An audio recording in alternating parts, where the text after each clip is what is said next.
सतगुरुदेव की जय। बोलिए बंदी छोड़ महाराज की जय। सत साहिब सभी को राम राम। सतगुरु कबीर साहिब कहते हैं, कन फूका गुरु हद का, बेहद का गुरु और, बेहद का गुरु जब मिले तब लहे ठिकाना ठोर। गुरु किया है देह का सतगुरु चीन्हा नाहे, भवसागर के जाल में फिर गोता खाए। जा गुरु ते भ्रम ना मिटे, भ्रांत न जीव की जाए। गुरु तो ऐसा चाहिए देव शब्द लखाए। गुरु गुरु में भेद है, गुरु गुरु में भाव। सोई गुरु नित बंदिए, जो शब्द बतावे दाव। भगत जियों, साहिब की जो ये वाणी है, इसके अंदर बड़ी एक मार्मिकता, बड़ा गूढ़ रहस्य छुपा है। जहां साहिब गुरु के बारे में बता रहे हैं, जहां साहिब बताते हैं कि भाई आपको अच्छा और सच्चा गुरु चाहिए। अब अच्छा और सच्चा गुरु ढूंढने के लिए लोग इधर उधर भटकते हैं और उन्हें मिलता नहीं। मिले कैसे? भाई गूंगे ने गुड़ खा लिया, और गूंगे ने गुड़ खा लिया, गूंगा बता नहीं पा रहा है गुड़ कैसा है। लेकिन अगर मान लो किसी बोलने वाले ने गुड़ खा लिया, तो आपको वो बताएगा कि ये गुड़ तो मीठा है। अब आपको पता लग गया कि भाई गुड़ मीठा है। अब आप उस गुड़ के चक्कर में घूम रहे हो इधर उधर कि मुझे गुड़ मिल जाए, मुझे गुड़ मिल जाए, और ढेरों गुरु बैठे हुए हैं। कोई रसगुल्ला लेकर बैठा है, कोई गुलाब जामुन लेकर बैठा है, कोई बालूशाही लेकर बैठा है, कोई केवल चीनी लेकर बैठा है, कोई शक्कर लेकर बैठा है, कोई खांड लेकर, तो कोई गुड़ लेकर भी बैठा है। अब इसमें होता क्या है? मीठी तो सारी चीजें हैं। जैसे ही आप खाओगे, रसगुल्ला गप्प से खाया, अरे वाह मीठा, गुलाब जामुन खाई, अरे मीठा। लेकिन अब इन दोनों के स्वाद में अंतर है। खांड खाई, मिश्री खाई, चीनी खाई, आपने बालूशाही खाई, कोई भी मिठाई खाइए, जलेबी खाइए, कुछ भी खाइए, सब कुछ मीठा है। लेकिन हर एक की मिठास में एक भेद है। उस भेद को कैसे पता चलेगा आपको? अगर आपको गुड़ खिला भी दिया जाए तो आपको कैसे पता लगेगा कि यह वास्तव में गुड़ है?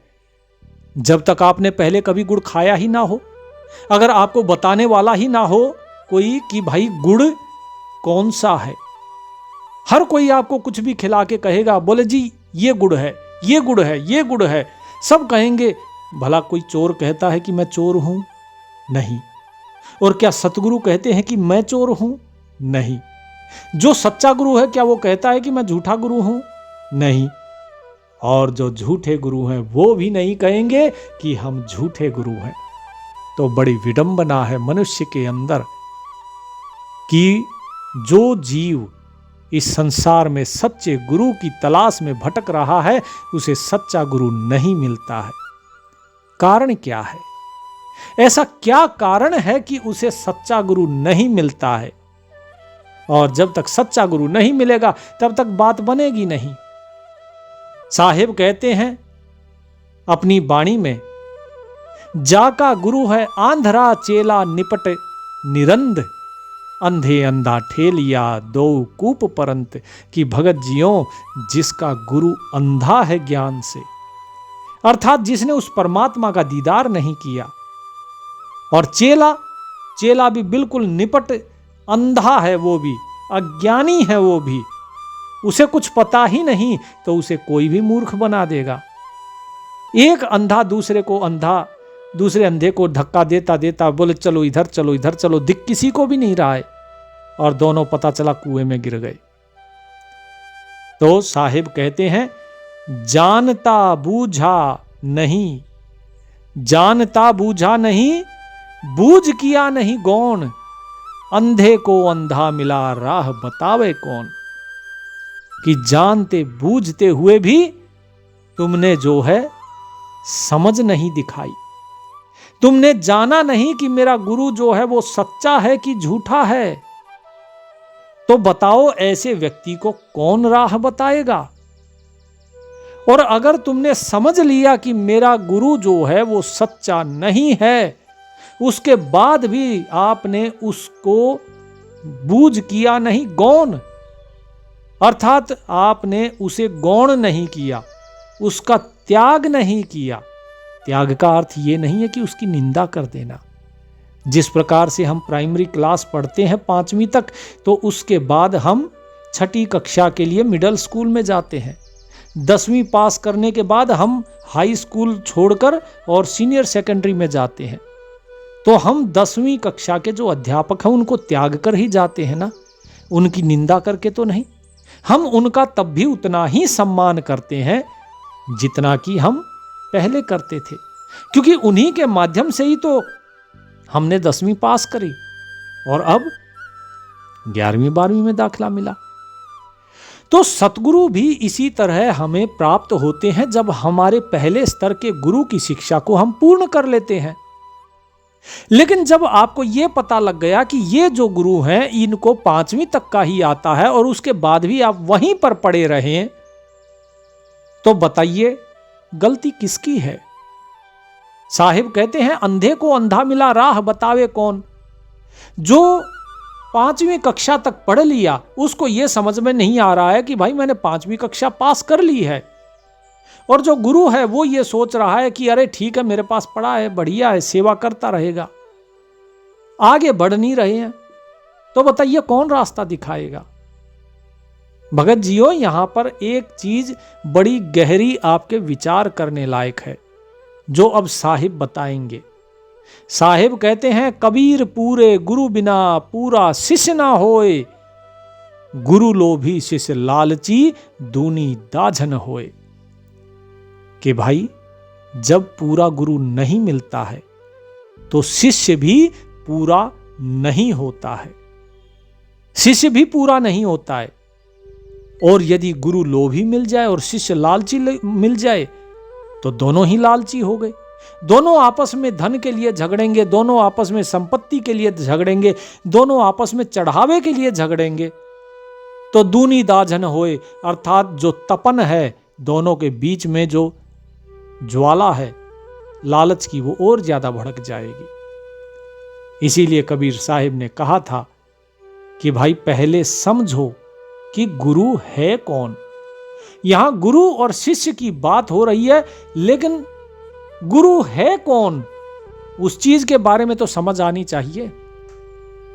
मैं अपने गुरुदेव के साथ छुड़ानी धाम में गया, जैसे कि मैंने बताया कि हर पूर्णिमा को गुरुजी जाते हैं। तो वहां पर एक भगत जी आए, वो बोले कि हमने इतने गुरु किए हैं, मैं गुरु ही ढूंढ रहा हूं। और गुरु जी के पास जाने से पहले उन्हें समझाया था, मैंने उनको समझाया था कि जब आप गुरु जी के पास जाओ तो अहम नहीं लेकर जाना। उसके लिए उन्हें एक कहानी भी सुनाई कि जब वहां पर जाओ तो ये नहीं दिखाना कि मुझे कितना आता है। जब हम ये कहते हैं कि हमें कितना आता है तो हम अपने अभिमान का प्रदर्शन करते हैं।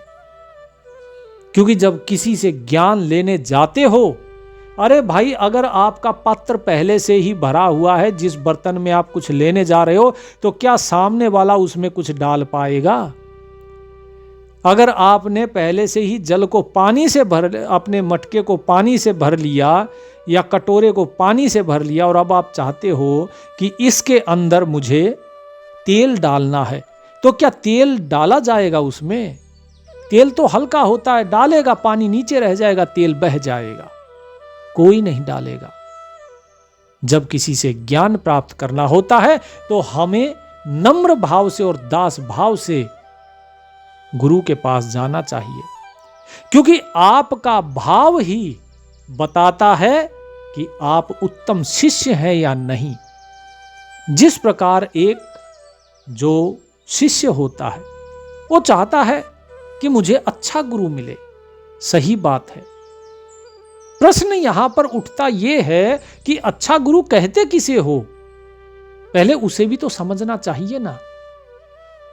क्योंकि जब तक आप अच्छे गुरु की तलाश में भटकते रहोगे तो सारी उम्र निकाल दोगे, लेकिन अच्छा गुरु नहीं मिलेगा।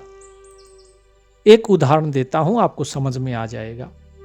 आपके पिताजी आपके लिए बहुत अच्छे स्कूल का चुनाव करते हैं कि ये स्कूल बड़ा ही अच्छा है, फीस भी ज़्यादा है।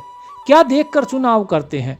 वो देखते हैं कि इसकी फीस कैसी है, यहाँ पर बच्चे जो आते हैं वो किस स्टैंडर्ड के कपड़े पहनते हैं। उनको नहीं पता कि अंदर में पढ़ाई कैसी हो रही है, क्योंकि आपके पिताजी या आपकी माताजी उस स्कूल में पढ़ने नहीं गए। उन्होंने उनका ज्ञान चेक नहीं किया कि भाई टीचर जो है उनका टेस्ट नहीं लिया कि भाई बताओ शिक्षकों तुम कितना अच्छा पढ़ाते हो। नहीं, उन्होंने क्या देखा? उन्होंने देखा बाहर जो दिखावा था, जो बाहर का जो दिखावा था। होर्डिंग लगे थे, उन होर्डिंग पे लिख रखा था हमारे स्कूल में देखो टॉप रैंकिंग इसकी है, इसके 98% नंबर आए, इसके 99% नंबर आए। लेकिन कितने लोगों की है? वहां पर कितने फोटो होते हैं, कितने नाम होते हैं? 5, 10, 50? इतने ही नहीं, 50 तो मैंने बहुत ज्यादा बोल दिए, 10 से ज्यादा कहीं नहीं होते। और वहां लिख देंगे इसके 95% आए, इसके 98%, इसके 100%। और उसे देखकर हम सोचते हैं बड़ा अच्छा स्कूल है, फीस भी भर भर के ली जाती है। हम सोचते हैं अरे इतनी महंगी फीस है, बड़ा अच्छा पढ़ाएंगे। लेकिन सच क्या होता है? सच होता है ऊंची दुकान फीका पकवान। बच्चे उसमें पढ़ते हैं, उसमें कितने ही बच्चे क्या ऐसे नहीं होते जो फेल हो जाते हैं? कौन सा ऐसा स्कूल है जहां पर फेल नहीं होते हैं? हमें तो आज तक कोई ऐसा स्कूल मिला नहीं जिसमें बच्चे फेल ना होते हो। हर एक स्कूल में बच्चा कोई ना कोई फेल जरूर होता है। तो क्या पढ़ाने वाले की गलती थी कि बच्चा फेल हो गया? क्योंकि उसी पढ़ाने वाले ने जो दूसरे बच्चे हैं उनके पास पढ़ रहे हैं, उन्हीं में से एक फर्स्ट भी आया है, एक मेरिट भी आया है। कोई 98% नंबर लेकर आया है तो कोई 8% लेकर आया है। तो गलती किसकी? क्या बच्चे की या शिक्षक की? अगर शिक्षक ठीक से नहीं पढ़ा रहा था तो बाकी बच्चों के कैसे आ गए? और अगर शिक्षक के अंदर अगर कमी नहीं है तो गलती किसकी? बच्चे की। तो जिस प्रकार से एक अच्छे स्कूल की तलाश हर एक बच्चे को होती है, हर एक माता पिता चाहता है उसका बच्चा अच्छे स्कूल में जाए, इसी प्रकार एक शिष्य भी ये चाहता है मुझे अच्छा गुरु मिले। लेकिन उसके लिए हम देखते क्या है? दिखावा, कि भाई इसके पीछे लोग लगे हैं, ये बड़ा अच्छा संत होगा। कबीर साहिब कहते हैं फूटी आंख विवेक की, लखे न संत असंत, जाके संग 10-20 है, ताका नाम महंत। लोग ये सोचते हैं इसके पीछे 10-20 लोग लगे हुए हैं कि यही महंत होंगे। जो सेवक सेविकाएं रखते हैं उनसे अपनी सेवा कराते हैं, हाथ पैर दबवाते हैं, बड़ी बड़ी गाड़ियों में घूमते हैं, और फिर आपको कहेंगे हाँ जी अपनी आमदनी का 25% यहां दान करो। अब बताइए, फिर आप वहां दान भी करते हैं। क्यों दान करते हैं? यदि दान नहीं किया तो फिर क्या कहेंगे कि आपने गुरु के वचन का उल्लंघन किया, तो आप क्या हो गए? आप गुरुद्रोही हो गए। यही चीज तो साहिब ने अभी बताई है। साहिब ने क्या कहा? गुरु लोभी शिष्य लालची, दोनों खेले दाव, दोनों बपुरे बूढ़ मुए, बैठ पत्थर की नाव। तो अब बताइए क्या करें? तो इसका सही उत्तर यही है कि जो शिष्य है उसे स्वयं ही पहले सच्चा होना पड़ेगा। अब उसको सच्चा कैसे होना पड़ेगा? तो सच्चा होने के लिए सबसे पहले सत्संग सुनिए। जो सत्संग में बात बताई जाती है उस सत्संग की बातों को अमल में लाइए। सिर्फ गुरु के पीछे भागने से ना ही गुरु मिलेगा और ना ही आपको ज्ञान मिलेगा। तो पहले स्वयं को सच्चा बनना होता है, उसके लिए सत्संग सुनना होता है, सत्संग में क्या बताया जा रहा है, और उसके बाद फिर जो गुरु हैं जिन्हें आप गुरु धारण करना चाहते हैं उनके साथ रहिए, दास भाव से रहिए, सेवा भाव से उनकी संगति कीजिए। साहिब कहते हैं कि संगत की ही रंगत होती है, जाकी जैसी संगत उसको वैसी रंगत। यदि एक शराबी के साथ रहोगे तो कोई ना कोई दिन ऐसा आएगा जिस दिन आप भी शराब पीना सीख जाओगे। एक जुआरी के साथ रहोगे, किसी न किसी दिन आप भी जुआ खेलने लगोगे। एक भक्त के साथ रहोगे तो किसी न किसी दिन आपके मन में भी ये विचार आएगा कि एक बार देखो तो सही, आखिर ऐसा क्या है जिसके लिए सब कुछ छोड़ दिया इसने। तो इसीलिए संगत का असर बराबर होता है। संग और कुसंग, ये दोनों, सत्संग और कुसंग, ये दोनों जो हैं ये आपके जीवन की दिशा तय करते हैं। इसीलिए कहते हैं जैसी संगत वैसी रंगत। तो जब आप उनके संग में रहेंगे और आप सेवा करेंगे तो आपको पता लगेगा कि क्या वो सेवा करवाना चाहते हैं, और जब वो आपसे सेवा ले रहे हैं तो किस प्रकार की सेवा ले रहे हैं। आपका काम ये नहीं है कि अरे मेरे से तो ऐसी सेवा ले ली, वैसी सेवा नहीं। आपका काम तो ये है कि जो चीज वो दूसरों को बताते हैं, क्या वास्तव में उसका पालन वो भी कर रहे हैं। क्या है उनकी रहनी, वे किस प्रकार से रहते हैं।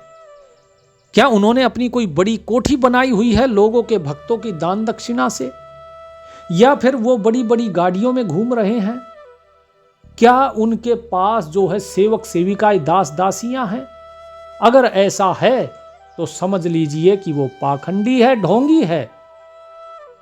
क्योंकि गुरु क्या होता है, कैसा होता है, वो आपको आगे बताएंगे। साहिब कहते हैं जब तक पूरा गुरु नहीं होगा तब तक आप शिष्य भी पूरे नहीं बन पाओगे। लेकिन पूरे की तो बात छोड़िए, पहले कम से कम सच्चे तो बन जाइए। अर्थात आपका हृदय में गुरु के प्रति सच्ची भावना होनी चाहिए। साहिब कहते हैं पूरा सतगुरु ना मिला, सुनी अधूरी सीख, स्वांग जति का पहर कर, घर घर मांगे भीख। गुरु गुरु में भेद है, गुरु गुरु में भाव, सोई गुरु नित बंदिए, जो शब्द बतावे दाव। ठीक है जी, कि गुरु गुरु के बीच में भेद है, और वो भेद किस चीज का है, वो भेद है भाव का। गुरु गुरु में भाव का भेद होता है। इसीलिए ऐसे गुरु को धारण करो, ऐसे गुरु की नित्य वंदना करनी चाहिए जो आपको शब्द का दाव बताता है, जो आपको संसार का दाव नहीं बताता कि संसार में कौन सा दाव चलो तो तुम्हारी कोठी महल बन जाएंगे, संसार में कौन सा दाव चलो जिससे आप खूब धनी हो जाएंगे, कौन सा दाव चलो कि आपकी मान प्रतिष्ठा हो जाएगी, कौन सा दाव चलो कि दूसरे के ऊपर भूत बाधा हो जाए, किस प्रकार से दूसरे को वश में किया जाए। इस प्रकार के जो संसारी दाव बताते हैं ये सब झूठे गुरु हैं। तो सच्चा कौन है, बोले जो शब्द का दाव बताए, अर्थात जो उस सार शब्द की प्राप्ति का दाव बताए। शब्द कौन है, शब्द के बारे में समझिए। बहुत से लोग कहते हैं बोले जी शब्द ये है, शब्द वो है। साहिब क्या कहते हैं कि शब्द स्वरूपी उतरे सतगुरु सत्य कबीर, दास गरीब दयाल है डिगे बंधावे धीर। कि शब्द स्वरूपी स्वयं सतगुरु सत्य कबीर है। फिर क्या कहते हैं, हम हैं शब्द शब्द हम माही, हमसे भिन्न और कछु नाही, हम ही शब्द है और शब्द हमारे अंदर है और हम शब्द में हैं, हमसे अलग कुछ है ही नहीं। ये है वो शब्द, ये है आपका वो आत्म तत्व जिसके बारे में सतगुरु बताते हैं। लेकिन इस शब्द के बारे में कौन बताएगा? कोई कन फूका गुरु बताएगा? नहीं। कन फूका गुरु हद का बेहद का गुरु। और जो कन फूका गुरु होता है ना, जो कान में मंत्र फूकते हैं, वो तो हद के गुरु हैं। वो केवल इस संसार की हद के हैं। जो कहेंगे राम राम जपो, जो कहेंगे राधे राधे जपो, जो कहेंगे कृष्ण कृष्ण जपो, जो कहेंगे ओम जपो, कोई कुछ कोई कुछ। गायत्री मंत्र का जाप करो, ओम नमो भगवते वासुदेवाय जपो। ये सब कुछ साहिब कहते हैं कि भाई ये सब काल के दूत हैं। ये सब हद के गुरु हैं, ये सब काल के दूत हैं, काल की हद में ही रखेंगे। बेहद का गुरु और बेहद का गुरु जब मिले तब लहे ठिकाना ठोर, और जब बेहद का गुरु मिलता है तब वो ठिकाना मिलता है, वो ठोर मिलता है। कौन सा? शब्द का ठिकाना, सतलोक जिसे कहा गया है। और इतना ही नहीं, अब शिष्य के बारे में कहते हैं कि सिर्फ गुरु के ऊपर दोष मत दो कि गुरु हमें संसारी मिल गया, संसार की तरफ चलाया। बोले शिष्य की भी तो उतनी ही जिम्मेदारी है। क्यों? बोले गुरु किया है देह का, सतगुरु चीन्हा नाही, भव सागर के जाल में फिर गोता खाए। जा गुरु ते भरम ना मिटे, भ्रांत न जीव की जाए, गुरु तो ऐसा चाहिए देवे शब्द लखाए। कि भाई तुमने सिर्फ जो देह है, जो शरीर है, उसको तुमने गुरु बनाया है अपना। जो उस शरीर के अंदर सतगुरु बैठा है उसे तो तुमने जाना ही नहीं, तुमने उसकी पहचान की ही नहीं। तुमने सिर्फ किसको देखा? तुमने हाड़ मांस के उस पुतले को देखा। गुरु किया है देह का, देह को केवल गुरु किया। जो ज्ञान बताया वो ज्ञान क्या शरीर दे रहा था? नहीं, शरीर तो केवल माध्यम था। तुमने पूजा की केवल देह की, सेवा की केवल देह की, लेकिन जो सतगुरु उस शरीर के अंदर बैठा तुम्हें ज्ञान दे रहा है उसे तो तुमने जाना ही नहीं। और जब तुमने उसे नहीं जाना तो तुम सच्चे कैसे हो जाओगे? क्योंकि साहिब फिर कहते हैं इस बात को, गुरु साहिब तो एक है दूजा सब आकार, और आपा मेटे गुरु भजे तब पावे करतार। सिर्फ शरीर को जाना? अरे भाई, शरीर के आगे भी तो है ना। गुरु और साहिब में कोई फर्क नहीं है, उस परमात्मा में और गुरु में कोई भी फर्क नहीं है। और जो फर्क तुम्हें दिखाई दे रहा है वो केवल आकार का है। दूजा जितना भी है, आपकी जो भी सोच है, आपकी जितनी कल्पनाएं हैं, गुरु के प्रति जितनी धारणाएं हैं, वो सब कुछ केवल आकार के प्रति है। जिसके बारे में भी तुम सोचते हो वो केवल आकार है, ना वो साहिब है, ना वो सतगुरु है, ना वो गुरु है। तो गुरु क्या है? साहिब कहते हैं कि गुरु तो वो होता है जो भ्रम दूर कर दे, जो काल के जाल से निकाल दे। लेकिन जो भ्रम को दूर नहीं कर सकता, काल के जाल से नहीं निकाल सकता, तो क्या होगा? भव सागर के जाल में फिर गोता खाए। तो फिर भव सागर के जाल में आपको गोते खाना पड़ेगा। अब यहां दो चीजें हैं, बहुत ध्यान से समझिएगा भगत जियों। दो चीजें हैं। एक बात हो गई है यहां पर गुरु की, सच्चे गुरु की, और दूसरी बात हो गई शिष्य की। अब अगर शिष्य अगर सच्चा होगा तो सतगुरु स्वयं आकर उसको मिलेंगे, सतगुरु स्वयं ज्ञान देंगे। अगर आपके पास झूठे गुरु हैं तो भी स्वयं आकर ज्ञान देंगे। लेकिन जिस दिन आपके गुरु चाहे झूठे हों लेकिन फिर भी आपने शंका की, इसका मतलब आपके अंदर अभी सच्चा शिष्य होने की जो योग्यता होती है वो योग्यता नहीं आई है, अभी आप सच्चे नहीं बने हो। तो गुरु ऐसा चाहिए जो शब्द तुम्हें दिखा दे, जो शब्द का अनुभव करवा दे, वो सच्चा गुरु है।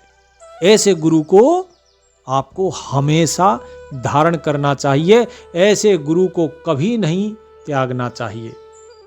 साहिब क्या कहते हैं? गुरु नाम है ज्ञान का। किसका? कि गुरु नाम है ज्ञान का, और शिष्य सीख ले सोए, ज्ञान मर्याद जाने बिना गुरु और शिष्य ना होए। कि गुरु किसका नाम है? जो ज्ञान अंदर से प्रकट हो रहा है उसका नाम है गुरु। और शिष्य वो होता है जो उस शिक्षा को धारण कर लेता है, सीखता है। लेकिन यदि गुरु ने तो आपको सिखाया और आप उसको धारण नहीं कर रहे हो, गुरु ने कहा सुमिरन करो और आप उसमें गफलत कर रहे हो, कभी सुमिरन किया कभी नहीं किया, तो आप सच्चे शिष्य नहीं हो।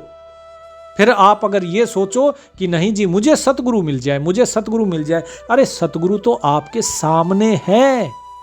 भगत जियो, सतगुरु गुरु के अंदर ही प्रकट होते हैं। अब इस चीज को थोड़ा और स्पष्ट कर देंगे। साहिब क्या कहते हैं कि जब तक आप ज्ञान की मर्यादा को धारण नहीं करेंगे तब तक आप गुरु और शिष्य नहीं हैं। अर्थात जो ज्ञान गुरु ने दिया है उस मर्यादा में रहना है, गुरु की मर्यादा का सम्मान करना है। आपको जो आपकी शिष्य की मर्यादा है उस शिष्य की मर्यादा में रहकर गुरु की सेवा करनी है। यह है यहां पर भाव। और फिर क्या कहते हैं कि गुरु पूरा शिष्य सूरा, बाग मोर रणपैठ, सत सुकृत को चीन के एक तकत चढ़ बैठ। कि जब गुरु पूरा होता है तो उसको शिष्य भी कैसा चाहिए? सूरा, अर्थात सूरवीर। सूरवीर कौन है? कि एक आपको आदेश दिया और बस गुरु के आदेश को अब आपको पूरा करना ही है। आपकी चतुराई नहीं चलेगी, आपकी मैं नहीं चलेगी। लेकिन हम तो पहले अपने मैं को देखते हैं कि हम जो सोच रहे हैं वैसा ही उत्तर गुरु दें, जो हम सोचते हैं वैसा ही ज्ञान गुरु दें, तभी हम मानेंगे कि हाँ ये सही है, अन्यथा हमारी तरफ से ये गुरु गलत है। अरे भाई, अगर हमारे अंदर इतनी सद्बुद्धि होती कि क्या सही है क्या गलत है तो क्या गुरु की जरूरत थी? नहीं थी। लेकिन फिर भी हम जो है इस चीज के पीछे पड़ जाते हैं कि नहीं, ये गुरु सही नहीं है, ये गुरु सही है। तो इसीलिए साहिब कहते हैं करनी देखो गुरु की, रहनी देखो गुरु की। अब आगे क्या है? साहिब कहते हैं कि सत सुकृत को चीन के एक तकत चढ़ बैठ। यदि गुरु पूरा है तो उसे शिष्य चाहिए सूरा, ऐसा सूरवीर कि जो एक बार हुक्म किया तो उस हुक्म के लिए अपना सब कुछ कुर्बान करने को तैयार हो जाए। जैसे सेऊ सम्मन ने अपने पुत्र का बलिदान कर दिया एक वक्त का खाना खिलाने के लिए। जिस प्रकार शेख फरीद जी ने अपनी आंख निकाल कर दे दी अपने मुर्शिद, अपने गुरु के लिए आग लेकर जानी थी हुक्के की। साहिब कहते हैं कि ऐसा ही जो शिष्य होगा केवल वही उस सत सुकृत को पहचान सकता है, उस परमात्मा को पहचान सकता है और फिर वो गुरु के समान ही हो जाता है। एक तकत चढ़ बैठ, अर्थात वो गुरु के समान हो जाता है। दोनों एक ही तकत पर बैठते हैं, अर्थात दोनों का लेवल एक हो जाता है। गुरु जो है अपने ही समान कर लेते हैं फिर शिष्य को। नहीं तो कितना ही भी कोशिश कीजिए भगत जी, बात नहीं बनेगी। साहिब क्या कहते हैं कि भाई असली गुरुमुख कौन है? कि गुरुमुख गुरु चितवत रहे जैसे मणि भुवंग, कहें कबीर बिसरे नहीं यह गुरुमुख को अंग। गुरुमुख गुरु चितवत रहे जैसे साह दीवान, और कबीर नहीं देखता है वाही को ध्यान। कि गुरुमुख तो वो है, सच्चा शिष्य वो है जो गुरु के हृदय में रहता है। जैसे जो सर्प है सांप के अंदर मणि रहती है, ऐसे ही हमेशा जो शिष्य है वो गुरु के हृदय में बसता है। साहिब कहते हैं कि ये कबीर जो है ये अपने गुरु को कभी भी बिसरता नहीं है। जब कोई शिष्य अपने गुरु को कभी त्यागता नहीं, हर वक्त उसका चिंतन रहता है, तो वही असली गुरुमुख है। ये गुरुमुख का अंग है। और इतना ही नहीं, जैसे राजा के सामने दीवान रहता है, जो भी राजा कहेगा उसका जो मंत्री है वो वही करेगा।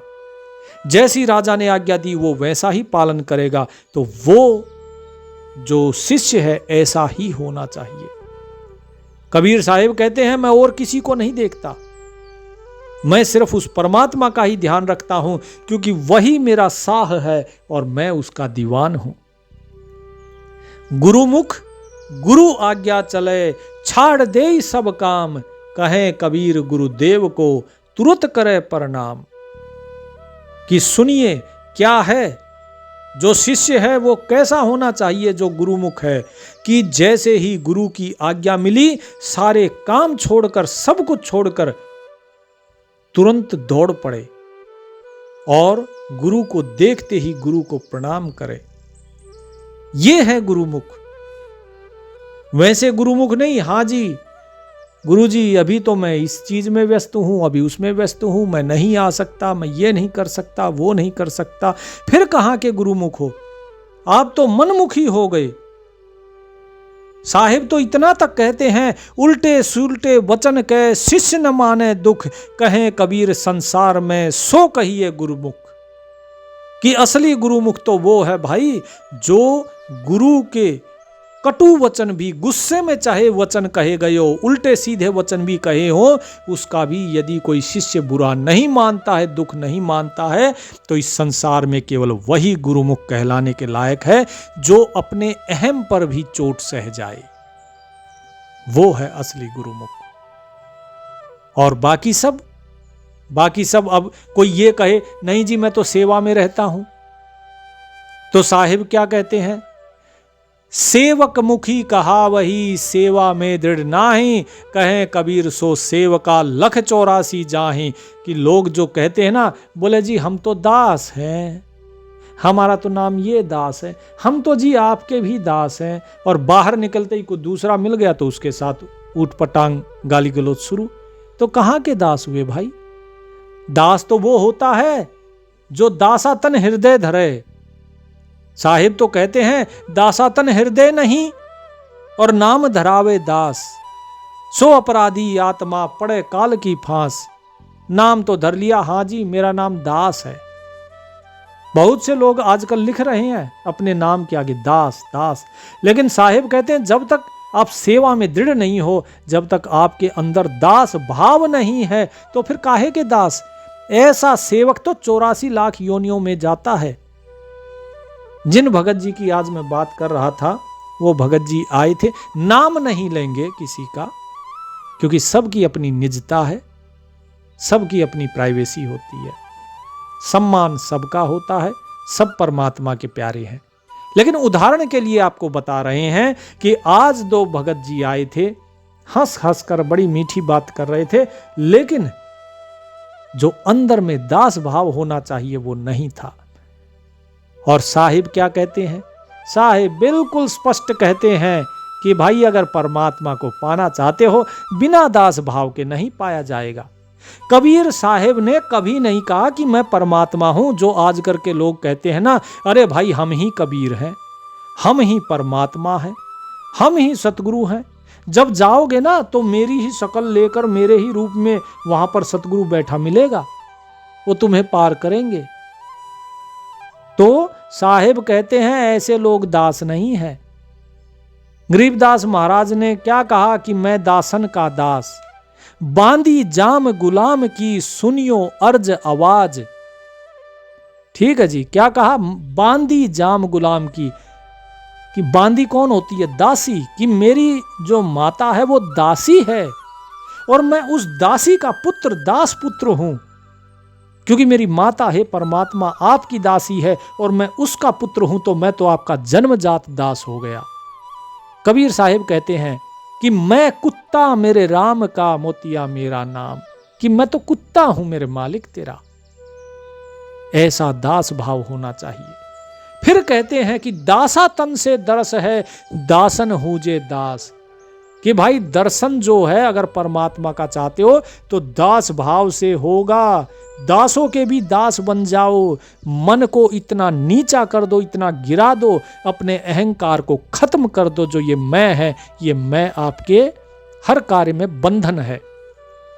कभी मन को देखा है? मन क्या करता है?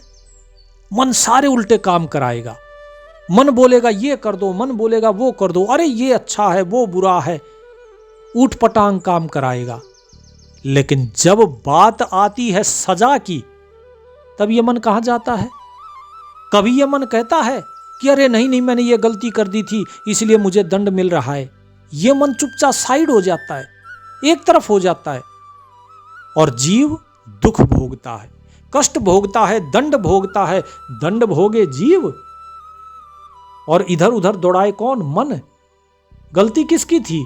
क्या मन की गलती थी कि जीव की गलती थी? मन की गलती नहीं थी, क्योंकि मन तो काल का प्रतिनिधित्व कर रहा है, वो तो प्रतिनिधि है काल का, काल मन के रूप में बैठा है। और आपने उसकी बात मान ली तो मन तो हो गया साइड में, बोला भाई मेरा तो काम था कहना, तूने क्यों मानी मेरी बात? मत मानता, तेरे को विवेक दे रखा, अपने विवेक से सोच लेता। तो मन नहीं भोगेगा भाई, मन तो चुपचाप साइड में हो जाएगा। तो इसीलिए साहिब कहते हैं कि भाई आप समझ जाओ बात को, अभी भी सेवक बनो, सेवा में रहो। फल कारण सेवा करे तजैन मन से काम, कहे कबीर सेवक नहीं चाहे चोगना दाम। कितना ही भी आप कहो कि मैं भगत हूं, मैं सच्चा हूं, लेकिन साहिब कहते हैं यदि फल के कारण अगर सेवा कर रहे हो और मन से कामना नहीं जा रही, चाहे वो सेवा आप किसके लिए कर रहे हो, चाहे वो सेवा आप मुक्ति के लिए ही क्यों ना कर रहे हो, यदि मन में मुक्ति की कामना है तो भी वो सेवा आपकी निष्फल हो जाएगी। तो सेवा करो समर्पण भाव से, मुक्ति तो फिर दासी हो जाती है। हमारे गुरुदेव जी कहते हैं कि जो वाणी है ना, वो वाणी पढ़नी चाहिए, क्योंकि ये वाणी क्या है? ये वाणी स्वयं साहिब परमात्मा के मुख से निकले हुए वे वचन हैं, वे शब्द हैं जो ज्ञान से भरे हुए हैं। एक एक शब्द ज्ञान से भरा हुआ है, इसलिए वाणी पढ़ो। जब वाणी पढ़ोगे तभी बात बनेगी। वाणी तो पानी भरे चारों वेद मजूर, करनी तो गारा करे रहनी के घर दूर। सतगुरु शब्द उलंग के जो सेवक कही जाए, जाए जहां तहां काल है कहे कबीर समझाए। कबीर साहिब कहते हैं यदि तुमने सतगुरु के वचन का अगर उल्लंघन कर दिया और फिर खुद को कहते हैं मैं सेवक हूं, बोले नहीं, फिर तुम जहां भी जाओगे वहां काल तुम्हारे लिए खड़ा है। कबीर साहिब कहते हैं काल खड़ा है फिर तुम्हारे लिए। तो इसीलिए जो गुरु ने वचन कहा है उस पर अडिग हो जाओ। इतना ही नहीं, साहिब फिर कहते हैं कि भाई गुरु बिचारा क्या करे, जो शिष्य माही चूक, भावे ज्यों पर मोधिए बांस बजाई फूंक। कि भाई क्या करे बेचारा गुरु, अगर शिष्य के अंदर ही चूक हो तो। गुरु तो समझाते हैं, गुरु पढ़ाते हैं, लेकिन शिष्य ही अगर ना पढ़ना चाहे, शिष्य उस ज्ञान पर अमल ना करना चाहे, तो बेचारा गुरु क्या कर सकता है? फिर तो भाई पार कोई नहीं उतार सकता। तो इसीलिए जिस प्रकार से बांस होता है ना, बांस के अंदर आप फूंक मारो वो बजता नहीं है, वो बजेगा जब जब उसके अंदर आप छेद करोगे, उसकी बांसुरी बजाओगे, बांसुरी बनाकर बजाओगे तब वो बजेगा। लेकिन वो तो बांस तो कहता है नहीं जी मैं तो छेद करने ही नहीं दूंगा, मुझे तो ऐसे ही बजाओ, तो बांस कहां से बजेगा? तो साहिब यही चीज समझा रहे हैं भगत जियों कि आप मनमुखी हो या आप गुरुमुखी हो, आप स्वयं सोच लीजिए। और मनमुखी का क्या है और गुरुमुखी का क्या भेद है, ये सब कुछ साहिब ने बता दिया। साहिब स्पष्ट कहते हैं। बहुत से लोग कहते हैं ना हम दान देते हैं, हम ये करते हैं, हम वो करते हैं। आज एक भगत जी ने पूछा कि हमें दान देना चाहिए। कई बार मन करता है बोले इसको दान दूं या ना दूं, कोई आ जाता है सामने। माँ भाई जब आपने पहले ही ये सोच लिया कि मैं इसे दान दूं या ना दूं, तो मैं तो पहले ही आगे खड़ी हो गई। अब आप दान दोगे तो भी फंस गए, नहीं दोगे तो भी फंस गए, क्योंकि मैं आ गई। अब ये कर्म आपके अंदर गिना जाएगा। आपने दान दिया नहीं, सिर्फ कल्पना कर ली और उसी में फंस गए। साहिब कहते हैं गुरु बिन माला फेरता, गुरु बिन करता दान, गुरु बिन सब निष्फल गया, पूजो वेद पुराण। जो निगुरा सुमिरन करे दिन में 100 बार, नगर नायका सत करे जरे कौन की लार। कि कि भाई यदि गुरु के बिना माला फेरी और गुरु के बिना तुम दान देते हो तो वो सब कुछ निष्फल चला जाता है। चाहे वेद और पुराण उठाकर देख लो, उसमें भी ये सारी चीजें बताई है, स्पष्ट कह दिया साहिब ने। और अगर कोई निगुरा किसी का गुरु नहीं है और अगर वो सुमरन भी करता है, चाहे दिन में 100 बार सुमरन करता हो, बोले तो भी वो पार नहीं होगा। क्यों? क्योंकि जिस प्रकार से एक नगर वधू, नगर नायिका जिसको वेश्या कहा जाता है, अगर कोई वेश्या अगर सती होना चाहे तो बताओ किसके साथ जलेगी? कौन है उसका पति? किसकी चिता पर बैठ के जलेगी? वो खुद को सती करना चाहती है, लेकिन किसके साथ? पति कौन है? तो बस यही भेद है सारा, कि जब तक गुरु नहीं है तब तक गति नहीं है। तो इसीलिए भगत जियों, हमारा जो ध्यान है वो ध्यान होना चाहिए स्वयं को मनमुख से गुरुमुख बनाने की तरफ। हमारा ध्यान होना चाहिए स्वयं को शुद्ध करने की तरफ। हमारा ध्यान होना चाहिए स्वयं सत्य की तरफ चलने के लिए। यदि हम सच्चे होंगे तो सतगुरु किसी भी रूप में हमें आकर मिल जाएंगे। और अगर हम सच्चे नहीं हुए, हम अगर अपने मन की ही सुनते रह गए, तो सामने सतगुरु बैठकर ज्ञान देते रहेंगे, लेकिन फिर भी लोग क्या कहेंगे? पाखंडी है। देखिए कबीर साहिब काशी के बीच में बैठकर ज्ञान देते रहे। सारे ब्राह्मण जितने भी थे जो स्वयं को ज्ञानी मानते थे, वो क्या कहते रहे? अरे ये ढोंगी है, ये पाखंडी है। उनके खिलाफ षड्यंत्र रचते रहे। तो इसीलिए कहते हैं भाई कि जो व्यक्ति सच्चा होगा केवल वही सच्चे को जान सकता है। जैसे गूंगे की भाषा केवल गूंगा ही पहचान सकता है, इसी प्रकार गूंगे के भाव को गूंगा ही जान सकता है। ठीक इसी प्रकार सच्चे गुरु के भाव को सच्चा शिष्य ही जान सकता है। अन्यथा आप चाहे कितनी कोशिश करो, गुरु कितना ही समझाते रहे, नहीं समझ पाओगे। क्यों नहीं समझ पाओगे? क्यों कैसा कह रहा हूं? क्योंकि जिस चीज का अनुभव मैं करता हूं, मैं कितना ही भी शब्दों में बयान कर लूं आपको, लेकिन मेरे को स्वयं को लगता है कि मैं पूरी तरीके से बयान नहीं कर पाया। आधा घंटा, एक घंटे का सत्संग होता है, क्योंकि कुछ चीजें ऐसी होती हैं जिसे हम बयान नहीं कर सकते। प्रेम की हिलोर अगर अंदर में उठेंगी, मैं कैसे बताऊं कि प्रेम जो उठ रहा है वो कैसा है, उसका स्वरूप कैसा है? नहीं बताया जा सकता भाई। तो भगत जियों, जो अनुभव होता है, गुरु के प्रति जो भाव होता है, यदि भाव सच्चा है तो गुरु जान लेंगे। यदि भाव आपका सच्चा नहीं है तो भी गुरु जान लेंगे। क्योंकि जो घटना आज की बता रहा हूं, उसमें क्या किया? गुरु जी के पास आया एक भगत और उसने फिर ये बताया, बोले जी मैं तो जो है बस दत्तात्रेय के 24 गुरु थे और मैंने तो 24,000 देख लिए जी। तो गुरु जी वहीं पर समझ गए और उसको पूछा, हाँ भाई क्या करते हो? बोले जी मुझे तो गरीबदास महाराज से ऊपर कुछ लगता ही नहीं, इससे सच्ची वाणी और इससे आगे कुछ दिखता ही नहीं। गुरु जी ने क्या कहा कि भाई जब तुमने ये वाणी सुन ली और तुम्हें लगता है कि इससे आगे कुछ है ही नहीं, तो बात ही खत्म हो गई। क्योंकि व्यक्ति ने पहले ही अपने मन का दरवाजा बंद कर लिया कि जी अब इससे आगे मैं कुछ जानना ही नहीं चाहता। बात तो, भाव तो यही हुआ। और दूसरी चीज उसको यह हो गया कि मैं जो जानता हूं वही सही है, लेकिन जो गरीबदास महाराज जो वाणी कहते हैं उसका भाव क्या था, भाव तो उनको नहीं पता। क्योंकि यदि भाव पता लग जाए तो स्वयं मालिक का ही दीदार हो जाता है। मेरे गुरुदेव कहते हैं जो इस वाणी को पढ़ता रहता है, साहिब अपनी वाणी में भी कहते हैं, अनभय पाठ पढ़े जो हंसा, धन धन तिनके है कुल वंशा।